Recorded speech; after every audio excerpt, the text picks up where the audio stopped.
I'm Duskbyte.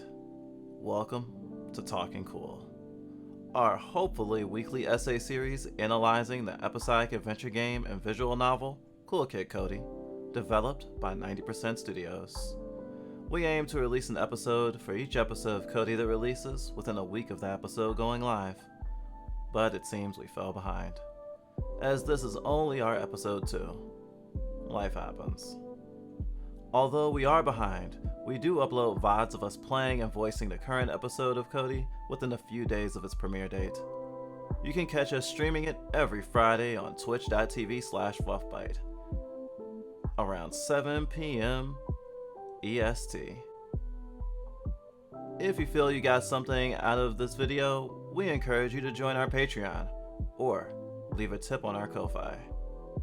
Link in the description. We are working artists after all. We also encourage supporting the developers. Episodes are $2 each, and the first episode is free. Support queer and indie artists, not just us. And with that introduction, I'll hand you off to Drizzlebyte. Enjoy, or suffer cathartically.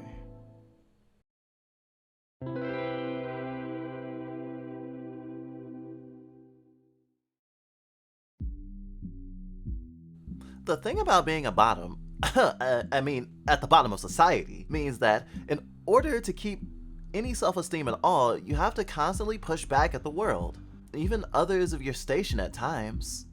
And that's exhausting. Having pride in yourself can be the hardest thing to hold on to, for what you lose after that is your sense of humanity itself. Episode 2 of Cool Kid Cody shows the underclass of Hella City's society in stark detail. It was obvious that the shoe would drop this episode, of course, but it's another thing entirely to actually see it.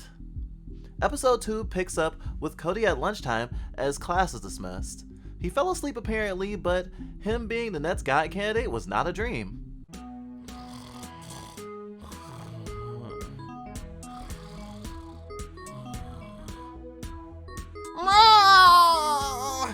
The sound of Miss Sugo screaming wakes Cody.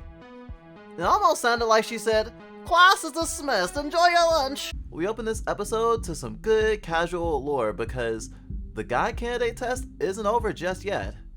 In fact, for Cody, it's just getting started. Now that I'm a god, I'm actually gonna take stuff and things more seriously. Come on, dude, you realize you were just reviewing 90s slang today, right? You already got that in the bag. And what do you mean, now that I'm a god? You still gotta do the cat. Huh? Cat? Oh my god! The chill assessment test! I totally forgot candidates got tested. For real? We talk about it literally every time GID comes up. I didn't get much sleep, okay? I've been dreading the cat. Can't blame you. There's no test that cramps a Cool Kid style more than that one. It's gotta be impossible to pass. But whatever. I guess doing the impossible comes to the territory of becoming a god. Just glad I get to have lunch a little greasier instead of visiting the god's office to get assigned some slimy loser. Oh man, you guys are gonna go to Little Greasy? Jealous. Don't worry, I'll send some pics of the curly fries. Lame. Waffle fries are way better. But whatever, I'll keep you posted about the test. Ew? Please don't. I don't want anything to do with it. Just ace it and don't let the losers bite. If you read the Steam page for this game, you likely already know this, as this seems to be Cody's objective for our 10-episode run. If being a god is being king of the pirates, then raising a loser to a cool kid is like proving he's got what it takes to survive the Grand Line. And no, I will not stop the One Piece references. How dare you even suggest such a thing? You can talk to all of Cody's friends before they go to Little Greasers, the pizza place next door, for lunch.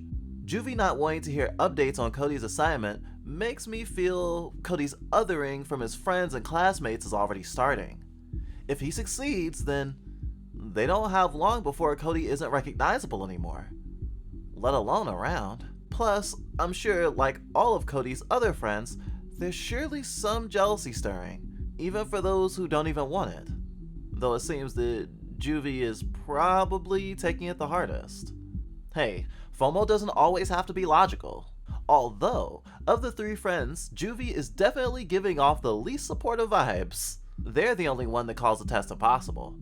Which, notably, is what the intro to the game says it takes to become a god. Holden isn't nearly as skeptical. He's just worried. Though him pointing out Juvie's harsh attitude towards losers maintains my interest on the subject. Especially since we know from Greatboard that Juvie doesn't really bully them, even though they say they do. There might be some foreshadowing there. Maybe they're a cool kid in a family of losers? Gigi is staring intently at her laptop. Hey, Gigi. Hi, Cody. She's distracted by a video of an angry skeleton telling a bad joke. Guess I'm off to do a test of coolness. Sounds sick, huh? Straight on. She's preoccupied by a video of a frog puppet being doused by water. Yep, pretty ill. Pretty gnarly. Would be great if I had a cheat code or something to help me ace it. Like the Koyanami code? I don't know. Oh yeah, totally the Koyanami code. I know that one. I mean, my name's Cody. I must know all the codes, right? She's riveted by a video of the god in a little red plane barking words of wisdom. Gamer Girl is probably like most of you watching this video right now. Rafflecopterettes D! Gigi slams her laptop shut. Sorry, I was trapped in a video spiral and needed someone to snap me out of it. Good luck on your test today, Cody. I'll pour out one for you at Little Greasers. She's caught in the content spiral. I was worried she was ignoring Cody, but nah. She even thanks him for pulling her out. I actually heavily relate to her. Being lost in the digital world can make you seem uninterested in a flesh one. But it doesn't mean you don't care about others. You can even talk to Miss Segoy again. It almost sounds like she's saying, "Aw, thanks, Cody. You're a good kitten, but I'll be okay." It's true, life as a single mother and an underpaid school puppet can be undemeaning, but I love every moment of it. You go ahead and enjoy your accomplishments. Cat's off to you, graduate. Huh? What'd you say? Whatever, see you later, Sugo. She has kids? Greatboard did say that they had a bunch of puppets like her back in Chill Haven. Given what lore we get this episode, I just can't put a finger on if her existence is a joke or not. Or rather, her life outside of her service to Greatboard. But right now, it's one of my top curiosities about the characters right now. Especially since she's the best adult in the story so far. It's weird Cody can't understand her though. Last episode, it seemed to make sense that her post-resurrection state made communication a little difficult. But I'm not sure where the confusion is coming from now. But I'll give it to the rule of thirds before I try to conclude why that is. My film professor always said, once might be a mistake, twice is an occurrence, and 3 times is a choice. It's lunch, so everyone can move freely about the school. Juxtaposing last episode, the hallways are rustling and bustling, showing a ton of human-style Purapod characters and at least some folks who got their OC put in the game. I hope that I can have a cameo in 90% Studios' next game. All the interactions on the Cool Kid floor are nearly the same, as you can't talk to any of the humans. Though there is one change. The book fur is now a normal book fur. Can I say that the book fair being part of the test is super underhanded and petty since I didn't comment on it last episode? Cause it is! This is like the hecking tuning exam, I swear. Cool in a lore sense, depressing in every other. It's like cool kids can never truly let their guard down. Funny that. It's almost like their position of power is tentative and can be revoked if they get too complacent. Just like the middle class! Downstairs, you bump into your first loser. Pog. The basement's no place for a cool kid like me. I better head to the god's office. Cody bumps into someone leaving the god's office. Ugh! A loser! Egad! Off with you, Cerulean devil! My humble soul shall not be tainted by your wicked ways. I was just... Beshew thee! Nary another word from your shallow gullet! I, and Daniel, curse thee! I curse thee! The loser waves his... stick? Ball? Thing? Whatever. He escapes into the basement with an overdramatic flourish of his cape. What the hell? Ugh, funny and another reason not to talk to losers. They say losers either hate cool kids, or they want to be them. and Daniel is definitely the former. And I mean, can you blame them? Cool kids as a whole are expected to interact with losers by bullying them. They are a violent and humiliating reminder of their suffering. So any loser with self-respect will say something like Uggg. As in, all cool kids are bad. Especially your bastard cool kid family. Wait, are cool kids and losers allowed to live together? To marry? Are cool kids assigned? Is there a sorting hat? I must know! Considering Gamer Girl is a cool kid, I was a little surprised that our first loser was a tabletop enthusiast. But just as VTubing and D&D are mainstream now, it doesn't mean everyone who does it is popular or well-liked. I don't imagine and Daniel's gonna be on the Adventure Zone anytime soon is what I mean. In the office, we get exposition. I told you I'm not fisting the pop! Oh, it's you. Great to see you again, cool kid Cody. Let's not waste any time here. Congratulations once more on your guy candidacy. As you know, we'll have to test you to see if you are truly god material before you can ascend to Chill Haven. No sense wasting time on a worthless cool kid with no chill wrestling potential. What a waste of Nephiel, if that be. Chill-electricity? Nepheli? Sorry, just trying to jog my brain. I missed the GRD prep, so it's been a whole year since I've had the rundown on all this. Seriously? Aw, Whiskers. I guess I should have known you'd think you were too cool for morning prep. Well, whatever. It's my duty to Chill Haven to ensure the guy candidates understands the ins and outs of godhood, so I'll catch you up to speed. And I mean, we gotta spout exposition somehow.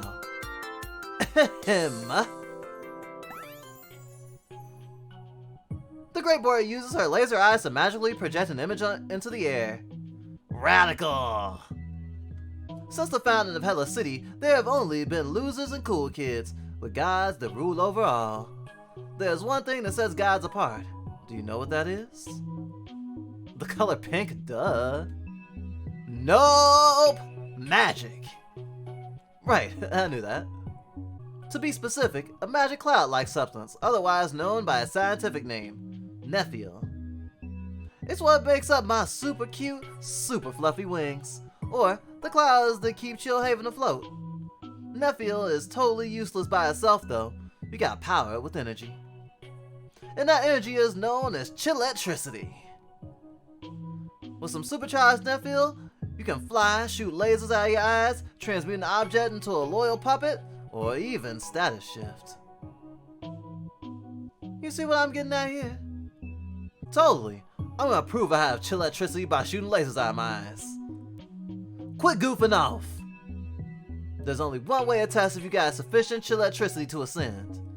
Not every cool kid has enough, but I wouldn't have picked you if I didn't see your chill-electrical potential.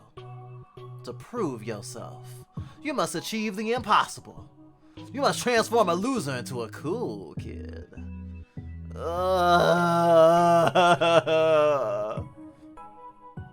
What's this? You don't seem too stoked. What cool kid would? We're not supposed to talk to losers except to steal their lunch money or shove them in lockers, and I'm not interested in either of those. Well, if it's too hard, I guess I could revoke your candidacy. I mean, I love talking to losers about prescription glasses and stamp collections. I knew you'd come around. Don't worry, it's not impossible of a feat as you think. No one ever thought I had sinned, but look at me now. Just find your assigned loser in the basement, transform him into a cool kid, and have him on my desk by Monday morning for grading. Oh, And before I forget, the Great Board blasts Cody with her laser eyes. Cody sees rapid-fire bursts of flashing colors. Ah, jeez.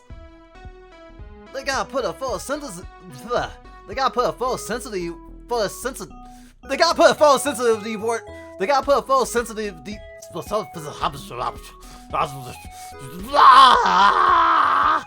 gotta put a full sensitivity warning on this game or something. Don't tell me you skipped that too. Whatever. Enjoy the new wink. It's your proof of candidacy. You'll need it if you're gonna drag your loser to cool kid status. Cody winks. Cute.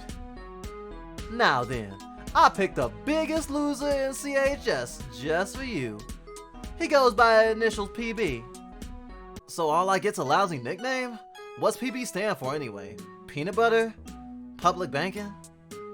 That's for you to find out. Self-reliance is a big part of being a god. Good luck, cool kid. Remember, your entry into Chill Haven depends on this. So, we got a few things to keep in mind. This world has an established magic system, but I can't tell if it's soft or hard. Might be more on the medium side, but we'll have to see more magic used to truly know. This video on hard and soft magic systems should help you understand the concept, but for brevity's sake, hard magic systems have clear rules and limitations, like bending in the Avatar universe, whereas soft magic systems are a lot more malleable and give the creator much more freedom to play with, making their limitations harder to predict. Examples being Dragon Ball Z and Star Wars. Perfect Apocalypse definitely had a soft magic system, but given this early explanation of Cool Kid Cody's, their system is surely harder than Purpose. Hard magic systems are beneficial to letting the audience predict how a magic system can be used, and it excels at showing the intelligence and resourcefulness of your characters. Whereas soft magic systems excel at having your themes and character growth reflected through the magic system. So obviously you're gonna want to go with a medium magic system if you want character growth reflected and have the ability to show resourcefulness of your characters. So, Nephil is a conductor of chillelectricity. Let's keep an eye on that. If there's anything to let someone who isn't a god use magic, then you can bet it has Nephil in it. But now the question is, what about being cool makes this energy, and does Nephil only come from gods? You'll know why I'm curious about these questions by the end of the video. I want to also draw attention to the fact that this is twice now that Great Board has derided Cody for not being concerned with losers, which, based on the society we're in, shouldn't be a problem, right? But hell, even Juvie got some shit for saying they'd punish all losers, perhaps in a way that would kill them. Although, maybe this test is also a way to teach Cody how the other side lives, in a sense that, to be in the ruling class, you must first understand the entire structure of what society is if you want to rule well. Can't be acting in a way that calls for the guillotines, right? My theory right now is that the Great Board was once a loser. After all, no one ever thought I had sinned, but look at me now. Which would make sense as to why she's so critical of losers being ignored, or their suffering as an entire class being just for the catharsis of cool kids.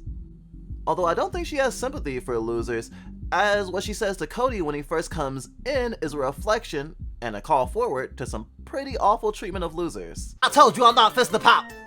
Oh, it's you. One more lore thing I want to clarify as established in the God's office is the fact that it's part of a God's power to create puppets. Smaller God-like servants who share perception with their creator. This clears up my confusion of last episode. We have only seen one God so far. Great Board. Homyonitor and Miss Sugoi are both puppets, not gods. However, how they work is yet to be explained. All puppets seem to have their own personalities though, and last episode and this episode have dialogue seeming to suggest that they have families, and must work a living wage?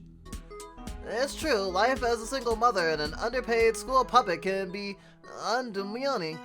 The bills are piling up. They can't go empty-handed again, they just can't. Although this amount of speculation might easily go into the "you're thinking too hard about this" camp. I'm sorry, but I need answers. Actually, outside the god's office, we get more confirmation about the powers of puppets, cause there is another hall monitor outside the office one can talk to. Good afternoon, cool kid. What? Afternoon, but catfternoon. Oh, sorry, right. I'm a bit burnt out on slanguage right now. I just had a lot on my mind since being picked for GRD. Speaking of, how hard do you think it is to transform a loser into a cool kid? Like, can I just give him a blue eye contacts and a shower and be done with it? Oh my, no! The difference between losers and cool kids is far deeper and far less tangible than eyeballs or teen stink. There's just no simple way to trick God into giving you a passing grade. Especially not with us puppets everywhere.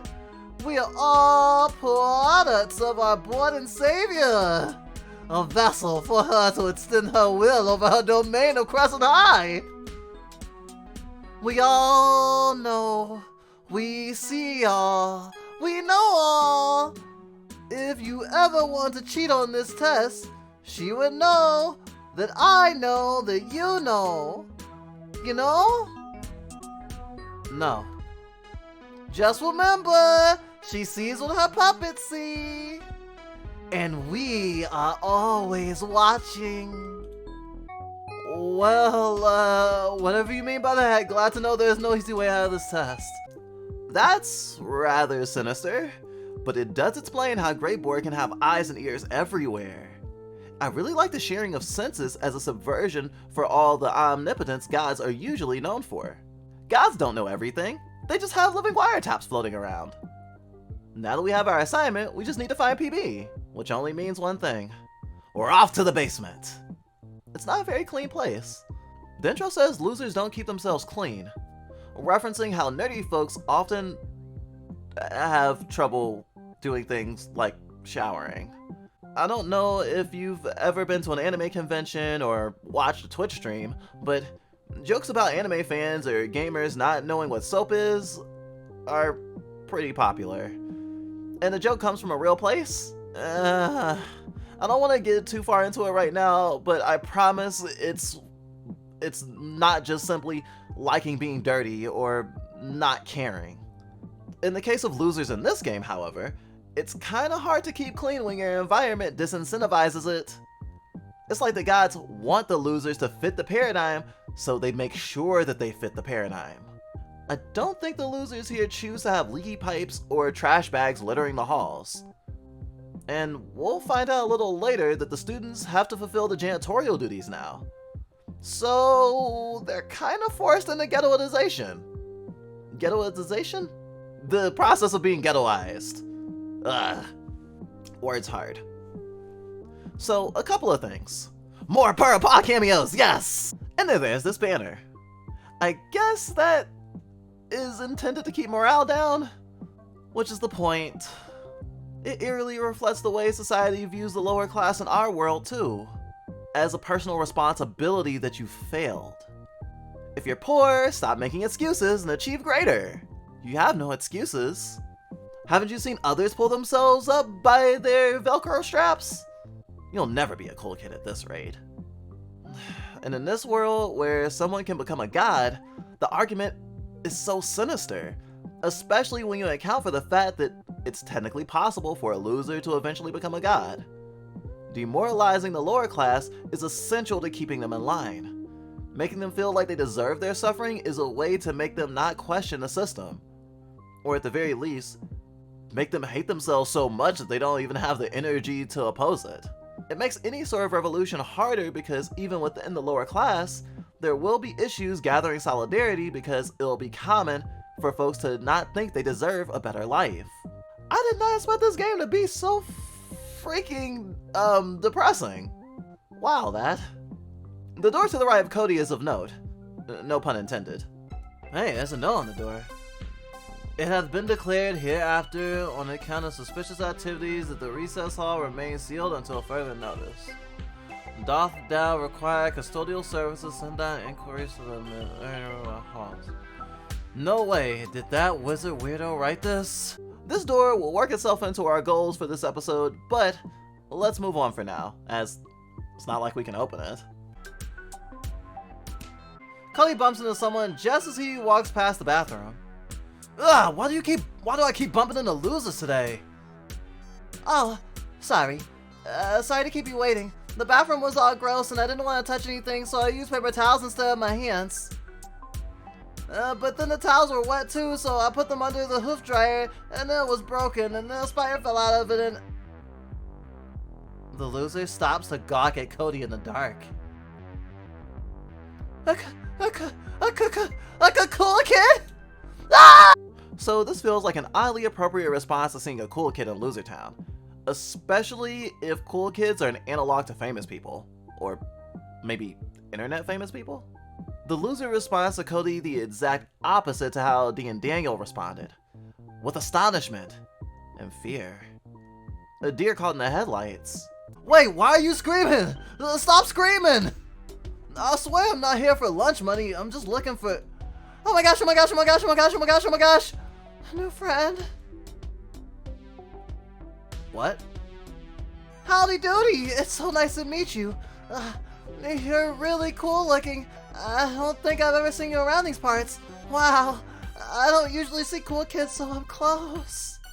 Mostly because they're loud and scary and throw things at me mostly because they're loud and scary and throw things at me. Not that I'm angry. I was just probably trotting out of line. Oopsie, I'm rambling. What's your name?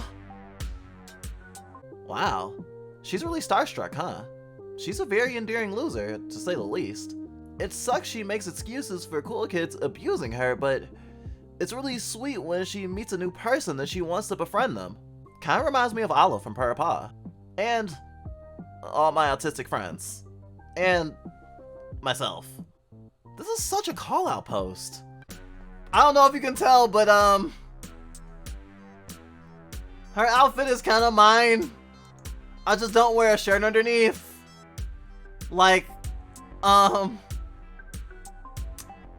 guess I'm a loser. Makes me think of the saying, strangers are just friends you haven't met yet. And it's a funny encounter, made even more so by the fact that you can insult her instead of giving her your name. So obviously there is a bully route, but I'm not taking it. I will take the high road. Though it's a really funny option to be able to say your mama. But let's just be nice, okay? You can tell her yo mama! You can tell her yo mama! I feel at peace! I feel at peace! Name's Cody. Cool kid, Cody. Cody tries to pacify the loser with some charming finger guns.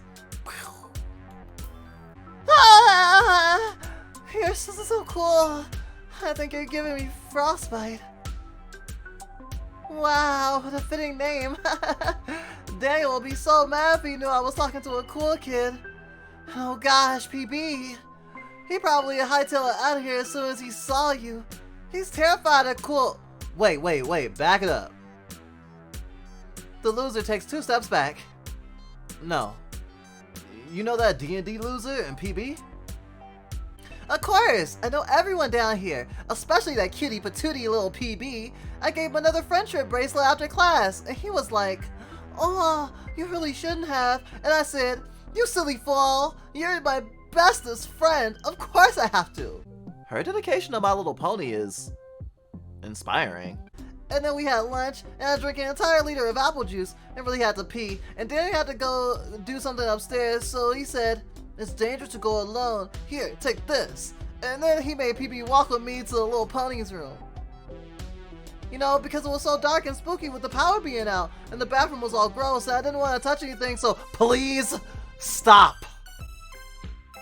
I just want to know where PB is. Oh.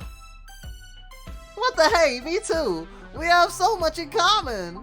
We should totally be friends and look for PB together.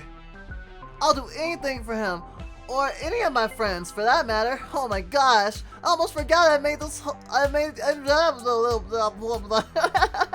almost forgot I made you this while you were talking. The loser gives Cody a friendship bracelet. It has his name on it. How? Oh, I had plenty of time. You talk slow.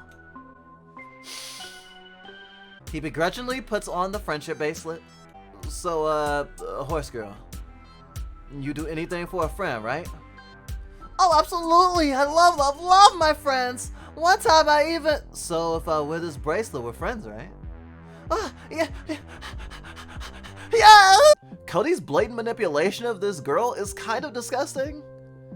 But it's not like it's out of character. Oh my gosh! Friends for life, forever and ever and ever! And since we're such good friends, can you do me a favor and tone down the talking? Oh, like volume-wise? Or how many words I use? Or how long the words are? Or less horse puns? Or yes. So we now have a party member, a friendship bracelet, and a new objective. Now then, any idea where PB at? I gotta talk to him. Oh, talk to him, huh? Like, nicely, or... Don't sweat it. This ain't for lunch money or something. If anything, I'm gonna be doing him a favor. Oh, phew. I knew someone as nice and cool as you couldn't be a bully. But I don't know if I can say the same for PB. He was supposed to wait out here for me, but he must have run off as soon as he saw you. He's terrified of cool kids. In the dark, in heights, in the kitchen grease, in tight clothes, and heavy traffic, and... Oopsie, I'm rambling again. Sorry. Jeez, of course the biggest loser at CHS is a total fraidy cat. We're gonna need the lights on if we're gonna find him.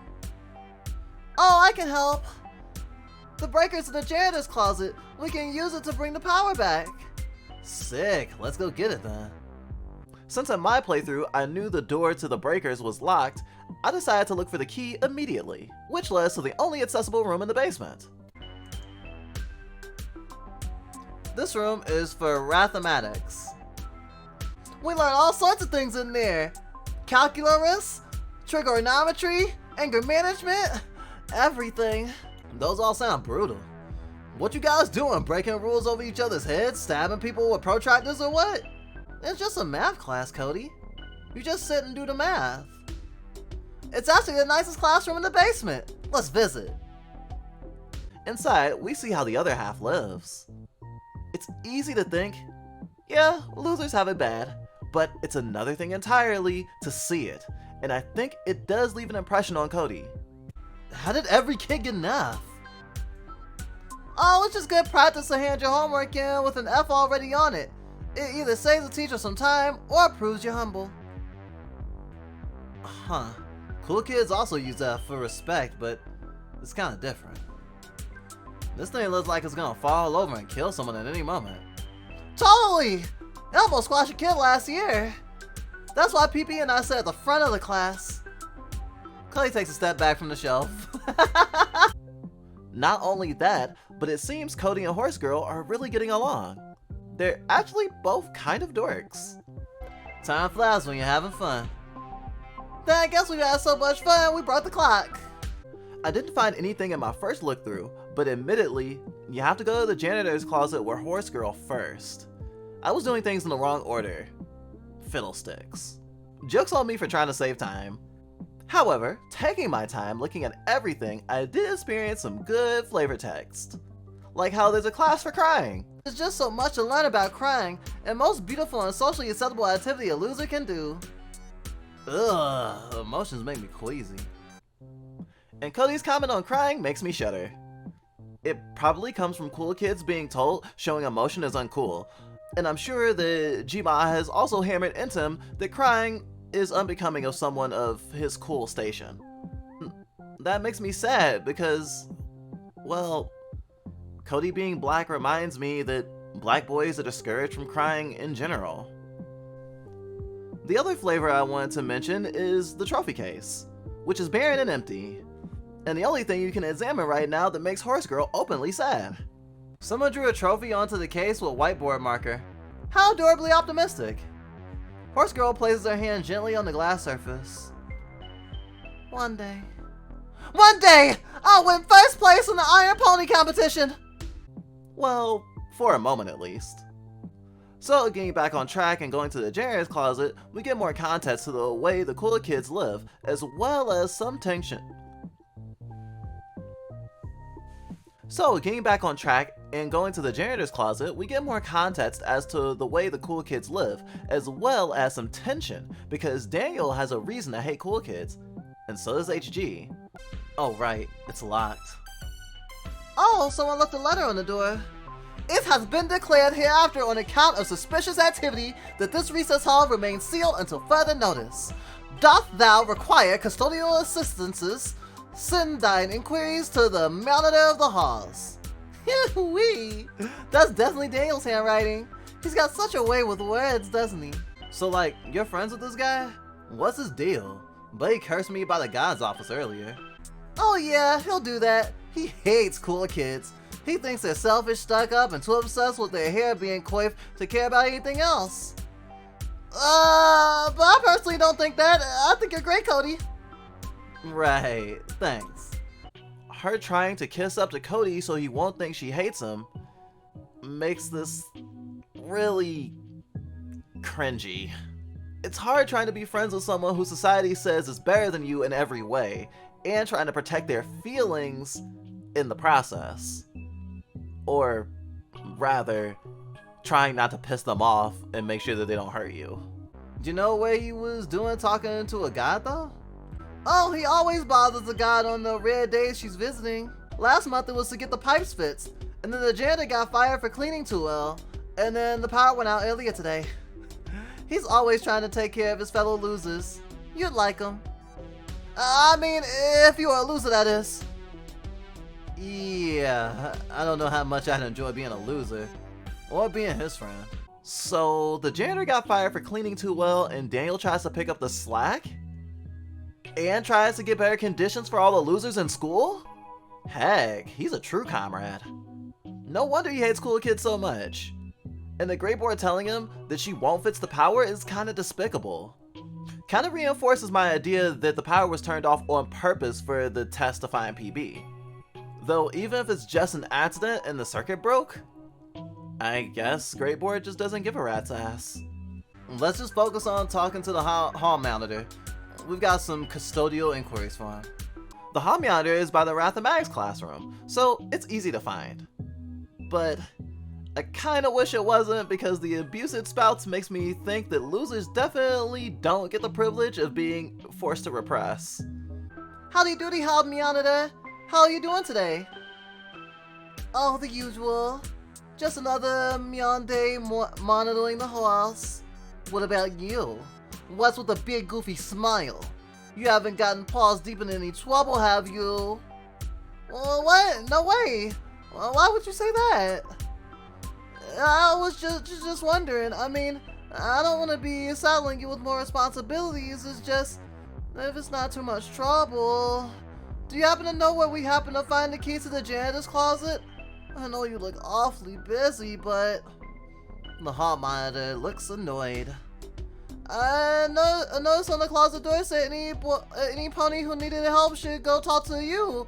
Although, I know this was written by another student. So, maybe you have no idea what in the rodeo I'm chattering about, but I just thought we'd... Stop talking. Gee whiskers, how has anyone put up with you? So, you want to get into the closet, huh? To do what? Wait the facilities for pranking equipment? Pranks, no! And the blatant bigotry and bad faith at hand here is palatable. Palatable? Palatable. Especially once Cody steps in and hall monitor is sweet to him. Hey, is there a problem? Oh! Good afternoon, cool kid. What a surprise to see you here in the basement. Yeah, not really my style to get down in loser territory, but it's kind of an emergency. Horse Girl and I are trying to get the power back on in here. Want to let's to the janitor's closet so we can reset the breaker. You? And this loser? Working together? Well, working together are strong words. She's just kind of following me around. Something's fishy about this. There's no way a real cool kid could tolerate such a chatterbox. Unless... You're not a real cool kid! I'll bet you two are serial pranksters that have been pulling the water bucket on the door bit down here. What? Any cool kid would think of a million pranks less basic than that. Especially me. Don't you get the memo? Didn't you get the memo? I'm the Oh, I see it now. You're wearing black market contacts, aren't you? And the doubt that floods hall monitor for Cody tolerating Horse Girl shouldn't be a surprise. But it kind of is. I might have to get claw enforcement down here. You're kidding me. Aren't you supposed to share eyes with a god or something? I just said it was the guy can't. Unless. Snacks! Snacks? Mounting halls is hard work, and there's nothing good down here to eat.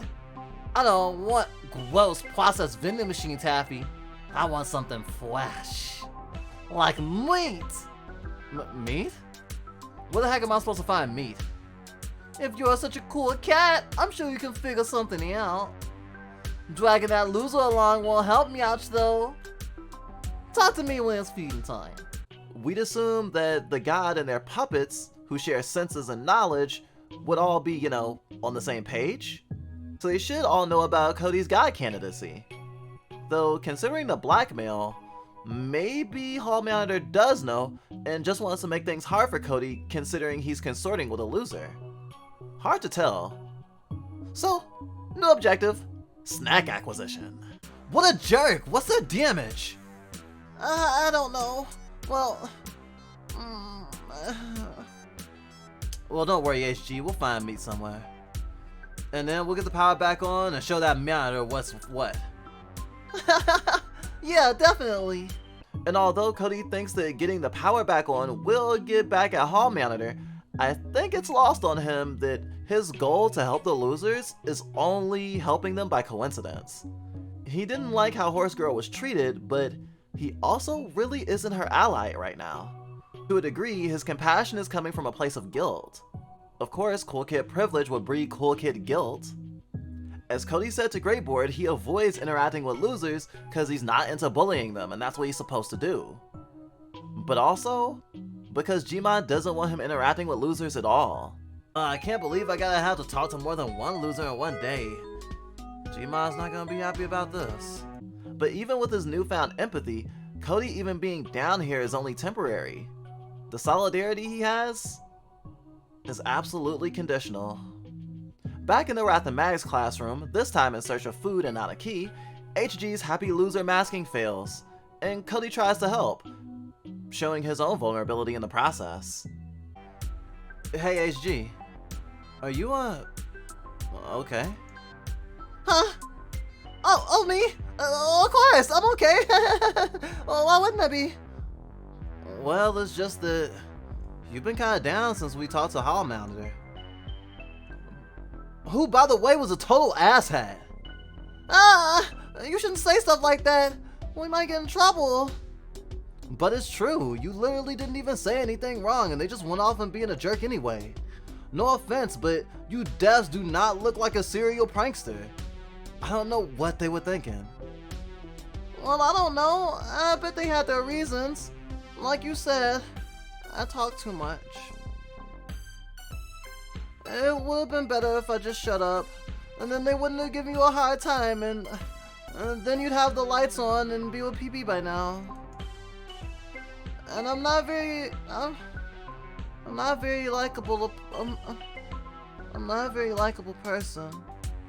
I'm just some weird loser who follows people around. You don't even like me, right? By the way, I chose the inconclusive option because it feels like the better approach. Although, when dealing with people who have self-esteem issues, but who are maybe overbearing or annoying, it's common practice for folks to think someone needs to hear blunt facts. I think it's not automatically a lie to try and have a more deft hand. In my experience, a blunt approach is likely to reinforce the negativity they already feel and feed into what folks might already have said about them. Being inconclusive for me was not as much about avoiding pain as it was about not feeding into the snap judgments that knowing a person for less than a day and having ulterior motives for befriending them can lead to. What? Well, I mean, I don't know. You're fine. You're nice. Very outgoing. Got a pointy hat. Well, that's kind of weird, but like, you don't have to lie to me, Cody. I get this all the time. Man, this is stupid. I'm seriously just deciding not to be friends with you cause you're a loser. I'm seriously no better than that stupid puppet, am I? I'm sorry, HG. Fuck, I don't even know your real name. I just went off calling you whatever. It's a stupid cool kid habit. I mean, not to make excuses. Ugh, I'm just so bad at this. It's been so long since I've talked to a loser. Sorry for laughing. It's just interesting hearing you talk like this. I like it. For real? My grandma always tells me to quit tripping up when I talk. Whatever, I just want you to know that, like, I don't know if I like you because I don't even know you. But based on the last hour, you've actually been really nice and funny and cute and, like, actually genuinely positive, so... You think I'm cute? There's no reason not to get to know you, you know? Except a few. I know. That's okay. Honestly, I feel the same way. About acting a certain way because you're a cool kid. I thought if I could get you to be my friend, you wouldn't have any reason to hurt me like every other cool kid does. But by the way, sorry for being pushy about friendship bracelet. You don't have to wear it if you don't want to. Horse Girl reaches for Cody's bracelet. He pulls his arm back. Nah, I like it. Consider it a friend in training bracelet. Horse Girl beams. Cody, you've been so nice to me. I don't know if it's a good idea to tell you this, but I really The classroom door suddenly opens. I was satisfied with the choice because Horse Girl did have self-awareness under this conversation choice, despite Cody trying to be nice. And in the end, Cody admits he doesn't know her enough yet to make an absolute judgment.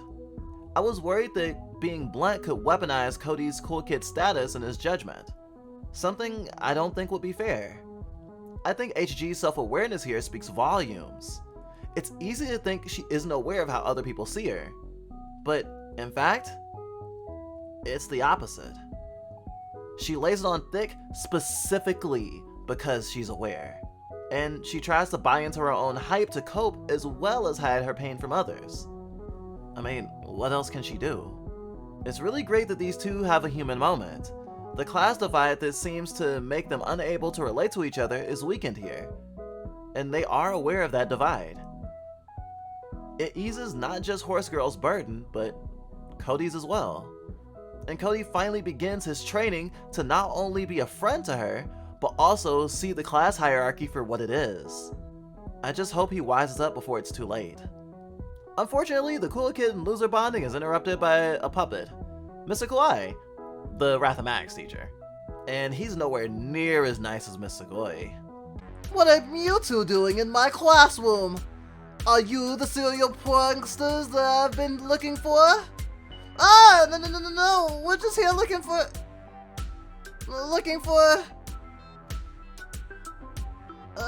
meat. Meat? Oh dear gods, now you're putting meat in the buckets? The great boy will definitely have a hissy fit over this. Enjoy being vaporized by lasers. Screw it, I'm bagging him. What? Cody throws the backpack over Mr. Kawaii. Ugh! Help! Crime! Mr. Kawaii struggles to hold the backpack open using his wings, while Cody fights to zip the bag shut over them. Kawaii's wings burst into a cloud of smoke and fade away. He stops moving. Oh. Cody opens the bag to find a normal apple. Oh guys, what do we do? We just killed the mathematics teacher. No, it's okay. The great boy accidentally kills her puppets all the time. I'm sure she's got a bushel of apples back in Chillhaven. But don't worry, if she throws a hissy fit, I'll deal with it. We gotta focus on finding PB first. Which means giving that stupid hall monitor a snack. Cody eyes the apple. You know, Mr. Cowboy might just come in handy. Killing a puppet surprises the two kids, but Cody saw one die just today from being knocked to the floor, so it's obvious that puppets aren't very sturdy. It seems all you have to do is damage them a little bit. What if it's like interrupting the chill electrical current? Can gods be killed in a similar fashion, given their objects as well? Either way, I don't feel bad for Mr. Kawaii, considering he wanted Horse Girl to get vaporized. I really hope he was exaggerating, but in this world, I really wouldn't want to take the chance. It's not exactly meat, but we do have a snack. Let's see how Hall Monitor likes it. Back so soon? Oh, silence! You went quick. I'll grant you permission to speak for just a moment, though. What are you here for? Got my snack, or are you just eager to grovel some meower? I got your snack right here. Cody pulls out Mr. Kawa an apple. He pulls out an ordinary apple. An ordinary apple? Really? For real? What, do you not like apples? I could have sworn you said you liked apples. I wanted meat. Oh shucks, guess this thing's all mine now. Can't complain though. It's literally the fruit of the gods in the entire educational system. And everybody's packed with enough vitamin cool to kill a doctor on sight. Can't wait to get that ASMR crunch. Oh my gods, how could I forget? The juice, hot damn the juice. You're not selling me on this. What? I'm just appreciating my lunchtime snack. Mind your own damn business. Hey HG, you like apples, right? Cody nods his head at her. Oh yeah, I love apples. They're super duper yummy. Cody nods his head harder. I love apples more than horses. Wowza, you must really love apples. Honestly, it'd be unfair if I ate this myself. You should have it. Cause we all know nothing's more nutritious than seeing a loser happy. Cody tosses Horse Girl the apple. The Hall Monitor intercepts. Hey meow, no throwing food in the hallways. You two troublemakers are heading straight to the god prophecies for the crime of food fighting. As soon as I'm done confiscating this illicit produce, the Hall Monitor devours the apple in record time. That was juicy. What'd I tell you? Mr. Cowboy really brings it to every class. Huh? Mr. Cowboy? You heard me. No! No! No! The Hall Monitor bursts into a cloud of dust. Ah! What do we do? What do we do? What do we do? What do we do? We just killed the Hall Monitor. Jeez, these things are fragile. I just wanted to distract them and pickpocket the janitor's keys. As the dust dissipates, a ring of keys clatters to the floor. I guess this works. This is getting stressful for me, Cody. Can we please not murder anyone else today? Cody thinks for a long time. Too long. Yeah, alright. No more murder. Let's just get the lights back on. Thank God! The way they trick Hall Monitor into eating that apple is pretty awesome, I have to admit. Reverse psychology is one thing, but weaponizing this puppet's sadistic nature to deprive losers of any trace of happiness is like if a kick the dog moment ended in a villain dying because the dog had C4 strapped to it. It's surprisingly cathartic. But moving on from my desire to see bigots get punished, I'm left wondering, was it eating a dead puppet that killed Hall Monitor? Or the stressful knowledge knowing that it did? It's shit like this that intensifies my curiosity of this magic system. Is it hard or is it soft? Hard magic systems allow for an audience to better predict what may happen in the future and what tools the character has at their disposal. And considering the adventure game aspects of this story, I think it could even help with future puzzles. And now that we have the key and victory within our reach, of course there's one more obstacle. Finally, no more detours. Let's get this thing open. Halt, fiend! Daniel pops out of a dark hallway and stands between Cody and the janitor's closet. Daniel, you're back! Hast thou lost thine mind? Dost thou not know the Blue Devils are Nothing but poop doodles, cut purses, scamplares, cotscombs. First fairly. Bro, speaketh the English, please! What? Ho! What did you just call me? Oh, have I offended you with my heavy verbiage? Apologies, King. That was sarcasm. Well, at least I understood that. Mayhaps you can help me understand this then. Are you not the scoundrel that's been raiding the custodial recess for pranking buckets and the like? What? Why does everyone think I'm so basic that I pull a trick like that? I'm just here to get the power back up and find PB and... PB? You're here to take away our poor, sweet, innocent PB? I cannot believe my own ears. First the power, now this. And the god of this wretched realm will not lift nor wheel a note to help. Once again, I must take charge and fight this demon off. Return from whence you came or face the wrath of D and Daniel. D and Daniel raises his staff at Cody. D and Daniel is a pain in this moment from a gameplay perspective, since the objective is within Skate's reach. But from a story perspective, I think dealing with him is a great challenge for Cody. Because now that he knows much more intimately than maybe any cool kid how much abuse losers suffer under, and now that he is in a position to understand that pain, Daniel's distrustfulness of Cody as a cool kid isn't just an annoyance, it's justified. And I think Cody can see that. Or at least I would hope so. The choice here, like most choices in games like this, won't matter in terms of progression. It won't lead to a game over. I don't usually try out all the choices, but I did this time once I cleared the episode because I was looking for photo opportunities. But I think the fact that you can choose to not fight D and Daniel is a choice that makes way more sense for Cody from a lens of character development. Not just because losers have been humanized for him, but because hurting a friend of HG is not very Saugers of a friend in training to do. I do my best in my videos to not argue what should be canon or not, at least as far as video games are concerned, because the concept of canon is nebulous and leads to many a butts hurt. Look, I'm being smart.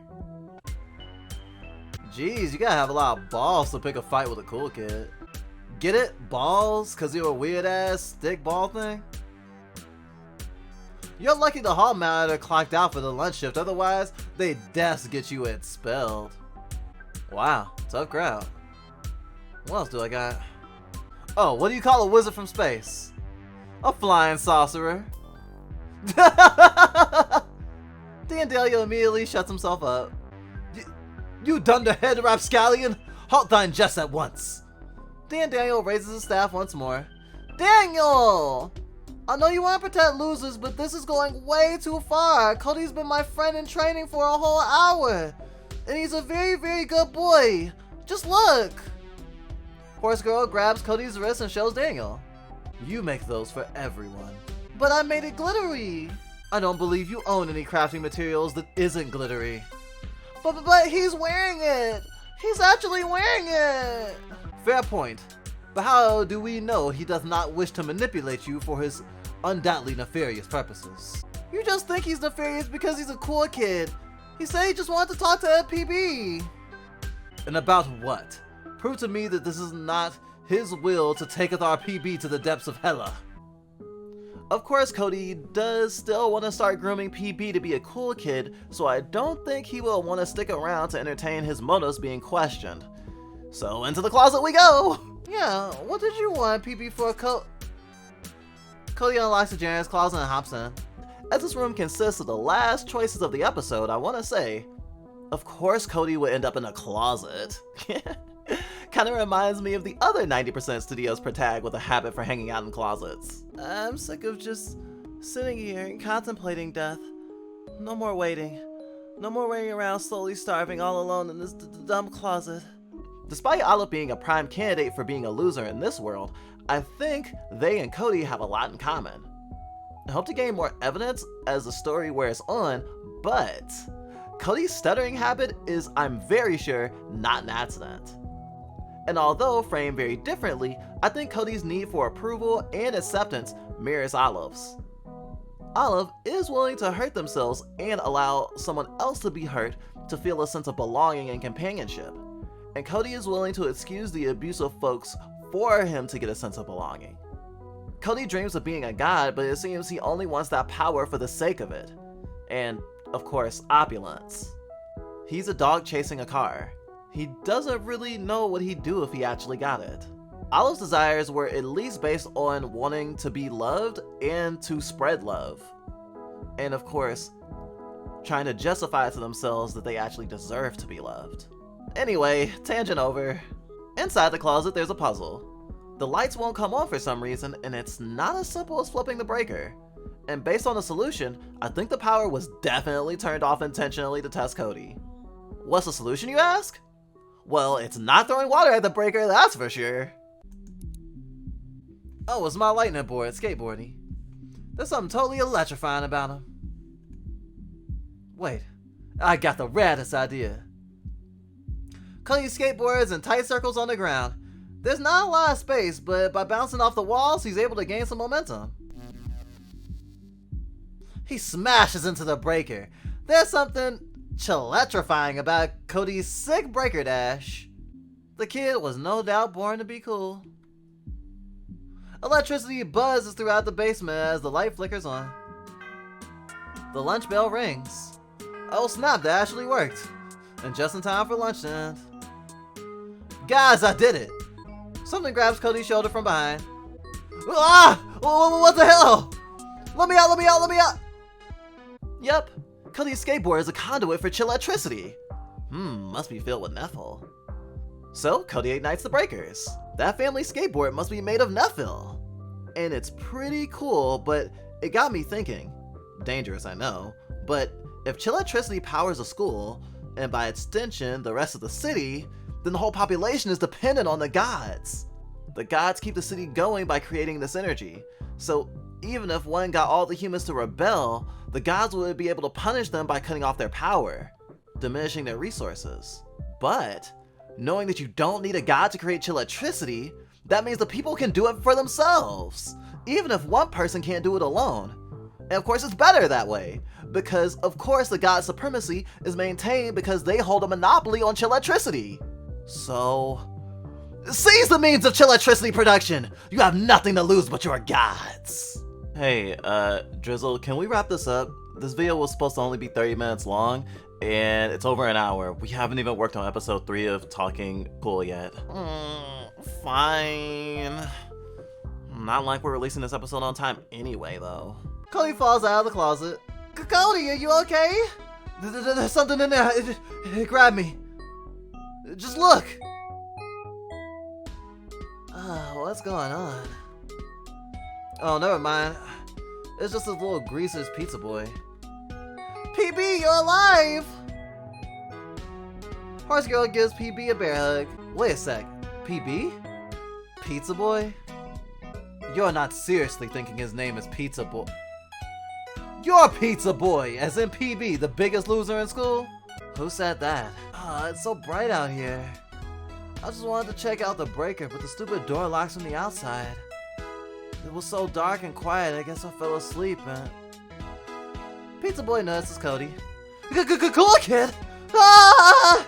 What's happening? Is it another bucket raid? I forgot to bring a spare pair of socks! So, there are some things to point out in these last few scenes. Although Cody did call himself out not too long ago for not actually asking Horse Girl's name, he's basically being self-deprecating, because he still hasn't asked. And his cool kid masking is completely up right now, because he doesn't even pay attention to Daniel's on-point comment about PB not standing for Pizza Boy. Cody actually hasn't internalized his lesson, and as his mission is to turn PB into a cool kid, he's not likely to do so anytime soon. He's just gonna spread more misery to him. Moreover, giving people titles and disregarding their names is a surefire way to make them not feel like equals to you. When people get too chummy with me, I like to call them by the wrong name to let them know I don't really care about them. The implications to this behavior are kind of terrible. Because when you think about it, Gma and the school's attempts to pressure Cody into being the epitome of cool has been traumatic for him. It's ableist that Greyboard and Gma tell him his speech impediment is bad and uncool. It's emotionally repressive for Cody and his classmates to be told it's not cool to show genuine emotion or affection. It's high-tier abusive that cool kids are forced to repress traumatic experiences, especially for the sake of convenience, let alone an image of coolness. For the last time, I'm not the serial bucket prankster. I'm a god candidate, and I'm here to turn you into a cool kid. Pizza Boy and his friends go silent. Cool kid?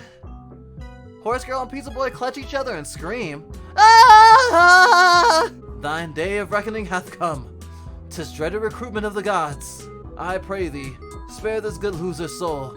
Hath thine insatiable appetite for power not been fed enough? What the heck? I thought y'all be stoked. The class dynamics here are superbly fleshed out. It's no mystery why Daniel has a problem with PB being the cool kid candidate. This system thrives on FOMO. And just like how Cody's friends will lose him if he becomes a god, PB won't be able to be friends with his loser friends if he becomes a cool kid. And a loser getting promoted is a show to the rest of the losers that they can attain cool kid status and rise above their station. And Great Boy may very well have been in PB's position at one point. So there are plenty of examples folks can point to disregard a critique of the entire system. If you work hard, you can be a cool kid too. Maybe even a god. I totally forgot today was GRD. What are the odds PB would get picked as a cool kid candidate? Yeah, it's been a while since anyone's got picked. This isn't a prank, is it? Oh, come on. Black market contacts don't change mid-wink. Wowee, I thought you were cool, but I had no idea you were the coolest. No, we cannot simply lose another loser of our lamest losers to the malevolent clutches of the cool kids. Come on, dude. We're really gonna hold him. You're really gonna hold him back like this? Look how happy he is. It's okay, Daniel. What are you worried for? If I ascend, then maybe I can actually stop being useless to everyone. I've heard tales of past cool kid candidates. And by that, I mean I've heard none. For they have never returned except as lunch money sucking bloodthirsty cool kids. Daniel! Enough doom and gloom. Just be supportive. Fine. Do what you will, PB. But you have been warned. He always plays it up when cool kids are around. No, we better jet. See ya, D&D, Horse Girl. Bye, Cody! Bye, PB! Cody leads Pizza Boy upstairs. Did he just call you Horse Girl? Ah, I forgot. I never told him my real name. Well, I'm certain he never asked. Ooh, finally. The basement was starting to get claustrophobic. I don't know how you losers handle it. We kinda don't. It's a nice change of pace to get out of there.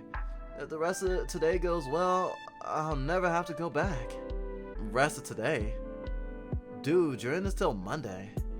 Monday? I can hardly stand being around cool kids for a few minutes, let alone a week. Don't sweat it, dude. I don't bite. And even if I did, wouldn't it be worth it to be cool? I could do just about anything if I were cool. Alright, whatever it is, I'll do it. Radical. Then let's go. And of course, PB sees nothing wrong with this arrangement. That's why the biggest loser in school got picked to be the cool kid candidate. He didn't even have to try. Not like the cool kids had to compete. Because similar to Cody, his hunger to ascend is so strong that he's gonna be easy to manipulate. Unlike Cody, however, as the biggest loser, he's positioned to feel this way not because of a desire of opulence, but rather to escape his shitty life. As Horse Girl said, he's afraid of cool kids in general. Life at the bottom of the bottom must feel detestable. Reminds me of how, for a while, there was news stories supporting NFTs because of a handful of folks getting out of abject poverty through shilling them. That'll show those poor. Why are you cheering? You're not rich. True, but someday I might be rich, and then people like me better watch their step. Most would do anything not to suffer. But little does PB know, his suffering has only just begun.